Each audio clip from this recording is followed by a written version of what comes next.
बहुत सावधानी से कथा सुनिएगा और अपने चित्त में उतारिएगा। शिव महापुराण की कथा जिसके घर में चल रही है, जिसके टीवियों पर चल रही है, जिसके फेसबुक यूट्यूब पर चल रही है, जिसके मोबाइलों में चल रही है, घर में भले 5 मिनट शिव महापुराण की कथा चले, पर प्रतिदिन अपने मोबाइल को चालू कर 5 मिनट शिव पुराण चालू कर छोड़ दिया। घर में टीवियों पर अगर कथा आए तो भले सुनो चाहे नहीं सुनो, 5-10 मिनट उस टीवी को चालू कर छोड़ा करो, जिससे वो शिव महापुराण के शब्द हमारे घर के वातावरण को शुद्ध करें।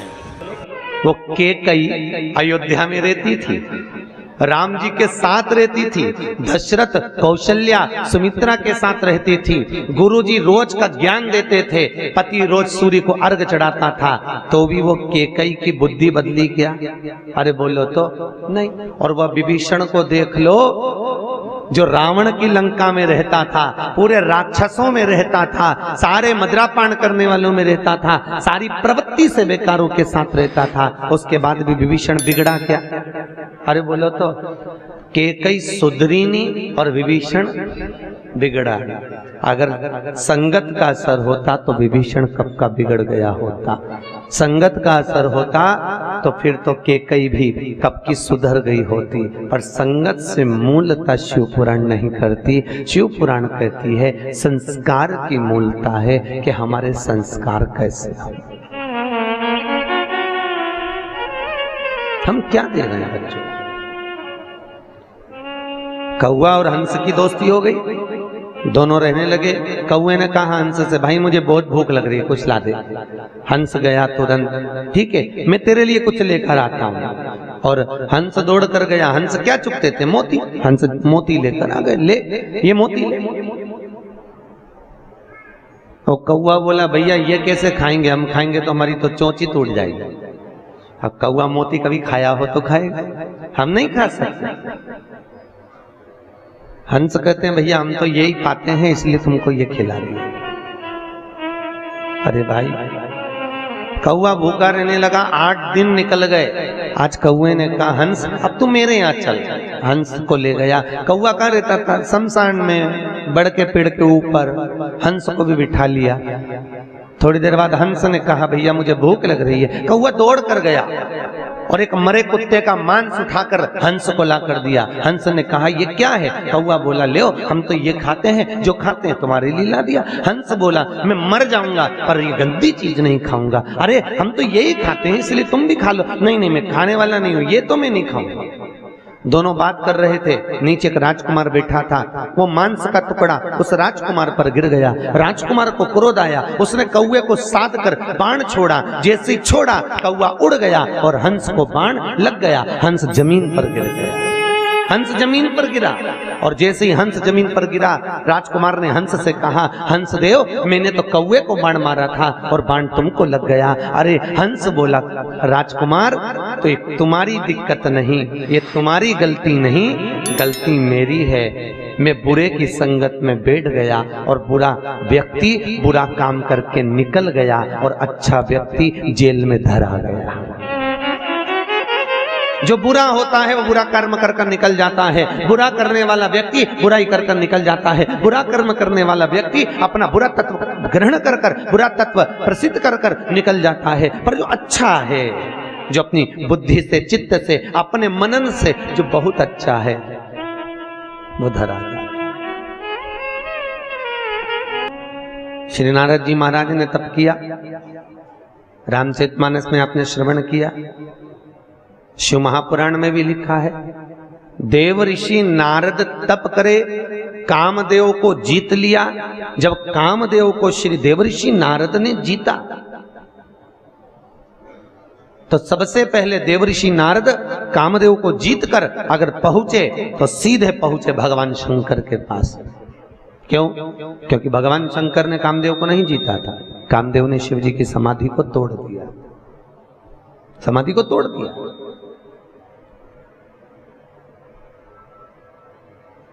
अब दुनिया के लोगों ने कहा बताओ वो देव ऋषि नारद काम को जीत लिए पर भोलेनाथ काम को नहीं जीत पाए। भैया तुमको कौन समझाए? वो कामदेव शंकर भगवान का साडू भाई था। दक्ष प्रजापति ने रति भी आई थी कामदेव को, सती भी आई थी। अरे बोलो तो महादेव को, शंकर जी को। अब ईमानदारी से बोलो, साड़ू भाई आएगा तो सम्मान करने के लिए खड़ा होना पड़ेगा कि नहीं होना पड़ेगा? तो कई लोगों ने कहा भगवान भोलेनाथ को तो आंख बंद करके बैठे रहना था, कामदेव क्या बिगाड़ लेता? कामदेव ने भगवान शिव की समाधि क्यों तोड़ी और भगवान शंकर ने समाधि क्यों तोड़ी? वो तो बैठे रहते। भैया, धर्म पत्नी के रिश्तेदार अगर आए तो पति का फर्ज है कि थोड़ा सम्मान देना पड़ता है। नी दे अब रहने दो।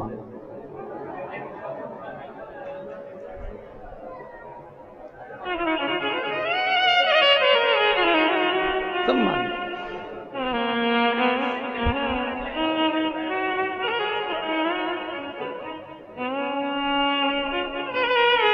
अभी हमारे बनवारी लाल जी मामा जी को लेकर आए थे और इनके माता के पक्ष के मामा जी थे, है? तो भी सम्मान दे रहे थे कि नहीं दे रहे? भैया ये हमारे मामा पक्ष के हमारे मामा है। फिर कहा ये मामा की बहू है, सम्मान दे। अब देवऋषि नारद को क्या दिक्कत? देवऋषि नारद तो अपने आनंद मस्ती में, पर भगवान शिव को तो पूरी रिश्तेदारी देखना पड़ेगी ना। सबसे सुंदर अगर कोई रिश्तेदारी निभाना जानता है तो मेरा महादेव जानता है। दुनिया में कोई नहीं जान सकता इतनी सुंदर रिश्तेदारी मेरा शंकर निभाता, मेरा भोलेनाथ निभाता, सबसे सुंदर।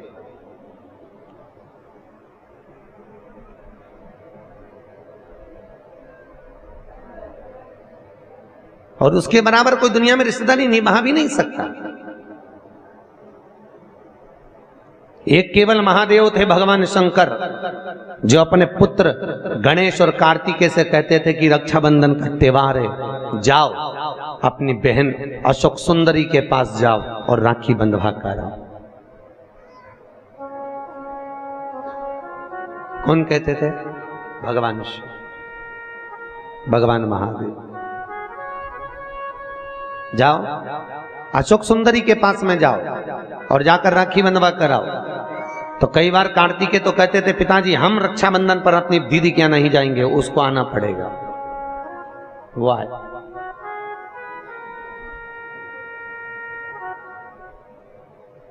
तो भगवान भोलेनाथ कहते थे कार्तिकेय, जब तक माता पिता अगर जीवित हैं तब तक घर के बेटे को अपनी बहन के दरवाजे पर जाते रहना चाहिए।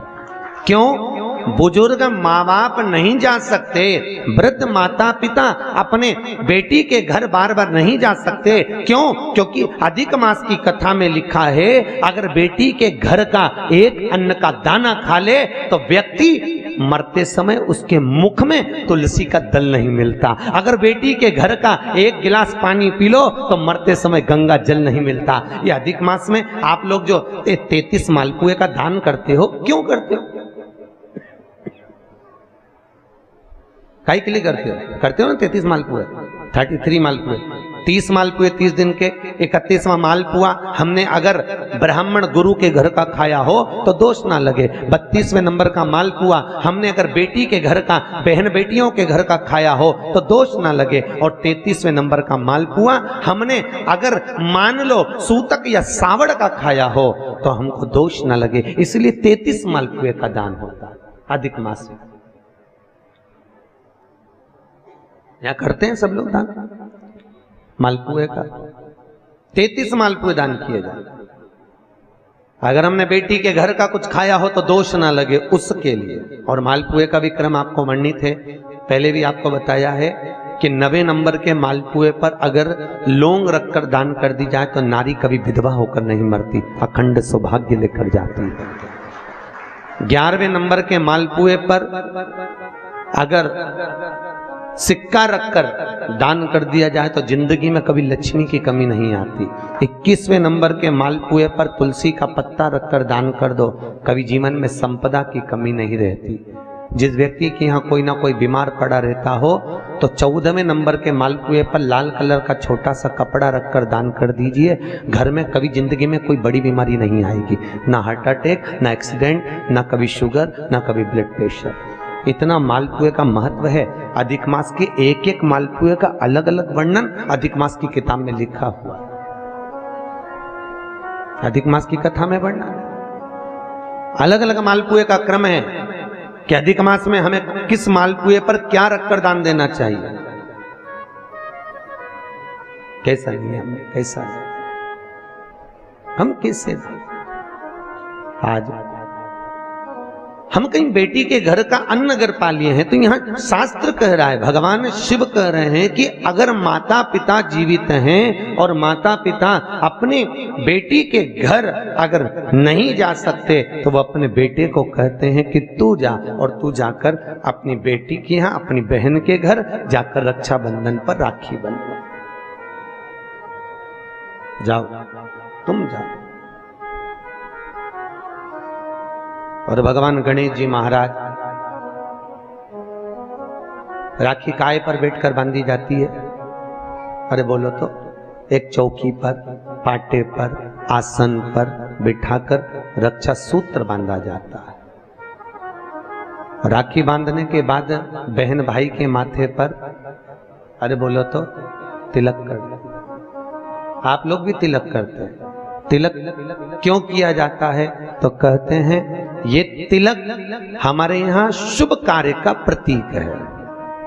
पर तिलक प्रतीक है, पर जो चावल हम तिलक में लगाते हैं ये क्यों लगाते हैं?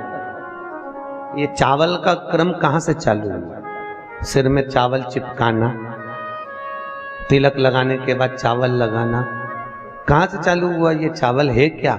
आखिर ये चावल तिलक के बाद में ब्राह्मण या आप किसी को भोजन करा रहे हो, जमाई को तिलक कर रहे हो, बेटी को तिलक कर रहे हो, तो कंकु लगाने के बाद चावल क्यों लगाया जाता है? उस चावल का क्या प्रमाण? उस अक्षत का क्या प्रमाण? क्यों लगाते हैं उसको?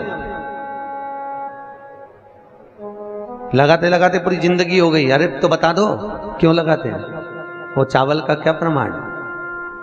कि कंकु का तिलक तो लगाया, वो हमारे यहाँ शुभ कार्य का प्रतीक है, समृद्धि का प्रतीक है। पर जो अक्षत हम माथे पर किसी के लगाते हैं कंकु लगाने के बाद में, चंदन लगाने के बाद में जो चावल लगाया जाता है, वो चावल का क्रम क्या है? तो शास्त्र कहता है, सुंदर विष्णु पुराण में भगवान वेदव्यास जी ने वर्णन करा, जिसके मस्तक पर तिलक लगाया जाता है वो शुभ कार्य का प्रतीक होता है। और अक्षत इसलिए लगाया जाता है कि इस अक्षत के माध्यम से आपकी जिंदगी में ये शुभ कार्य निरंतर चलता रहे, इसलिए अक्षत उसके माथे पर लगाया जाता है, शुभ कार्य के लिए, निरंतर चलने के लिए। इसको कहते हैं अक्षता। अक्षता का मतलब क्या है? निरंतर चलता रहे, निरंतर बढ़ते रहो। दूल्हा दुल्हन की जब जयमाला होती है, आपके यहाँ होता कि नहीं होता पता नहीं, पर महाराष्ट्र में तो एक नियम है कि दूल्हा दुल्हन की जब जयमाला होती है तो सबको पीले चावल दिए जाते हैं। इधर देते हैं क्या है?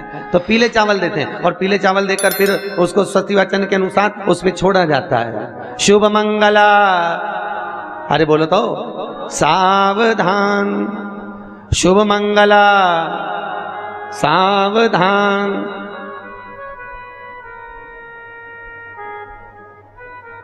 उसके ऊपर छोड़ते हैं कि सावधान। और ये चावल तुम्हारे मस्तक पर जो पड़ा हुआ है, तुम्हारे मस्तक पर जो डाला जा रहा है, तुम्हारी जिंदगी इसी प्रसन्नता में निरंतर बढ़ती चली जाए, वो अक्षता का मतलब है। केवल एक देव है महादेव, जिनको खंडित चावल कभी नहीं चढ़ता। शिव जी को आप बहुत सारा चावल नहीं चढ़ा सकते, एक दाना चढ़ाओ, पर खंडित मत चढ़ाओ। अक्षत, शंकर को कोई चीज खंडित नहीं चढ़ती। बेलपत्र भी चढ़ाओ, भले एक चढ़ाओ, पर पूर्ण चढ़ाइए। भगवान भोलेनाथ को पुष्प चढ़ाइए, पूर्णता में चढ़ाइए। हम कई जगह मंदिरों में जाते हैं तो भगवान के ऊपर फूल देखते हैं, तो फूल कई बार शिव जी के ऊपर, कई बार शिव जी के ऊपर, भगवान के ऊपर, आपके घर के मंदिर में कई बार कई लोग जो पुष्प चढ़ाते हैं, वो पुष्प चढ़ाने का तरीका भी लोगों को नहीं मालूम। जो फूल चढ़ाते हैं वो कई बार देवता के ऊपर रख देते हैं, इस तरह से। भैया शास्त्र कहता है, जिसके ठाकुर जी पर, जिसके मंदिर में, जिसके देवी देवता पर अगर पुष्प को उल्टा रख दिया जाए तो जितने शुभ कार्य हमारे घर में होने वाले रहते हैं वो सारे टलते चले जाते हैं। आज की जगह कल, कल की जगह परसों, परसों की जगह नरसों, नरसों की जगह खरसों। तुम करके देखना, अपने आप शुभ कार्य टलेंगे।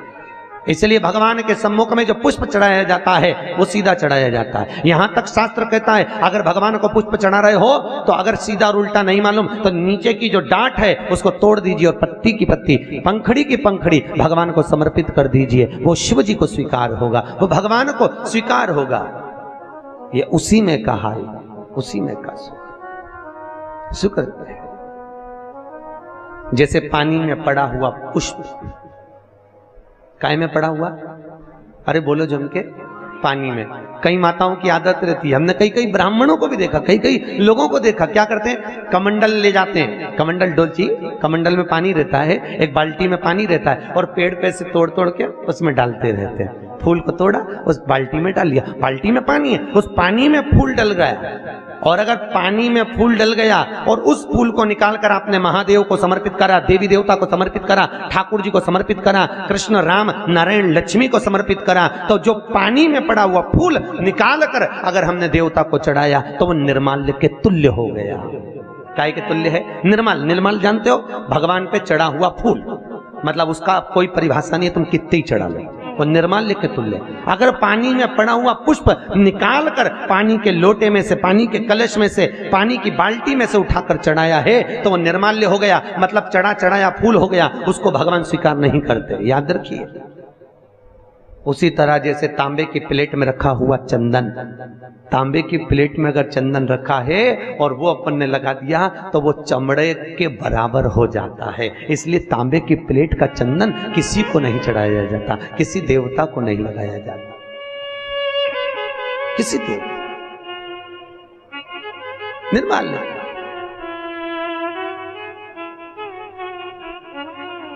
भगवान शिव कहते हैं तुम्हारे पास में कुछ नहीं है, पूर्णता का समर्पण, पूर्णता। पर आज के जमाने में लोग पूर्णता देते कहां हैं? एक बात बताओ, भगवान के मंदिर में नारियल फोड़ा, राम जी के मंदिर में, हनुमान जी के मंदिर में नारियल फोड़ा, और वो नारियल फूटने पर अच्छा निकल गया तो भगवान ने स्वीकार करा कि नहीं करा? अरे बोलो जम के, अच्छे से बोलो, करा? अच्छा ठीक है, आप बोल रहे हो करा, शिव पुराण करे ही नहीं करा। अगर नारियल फोड़ने पर राम मंदिर, हनुमान मंदिर में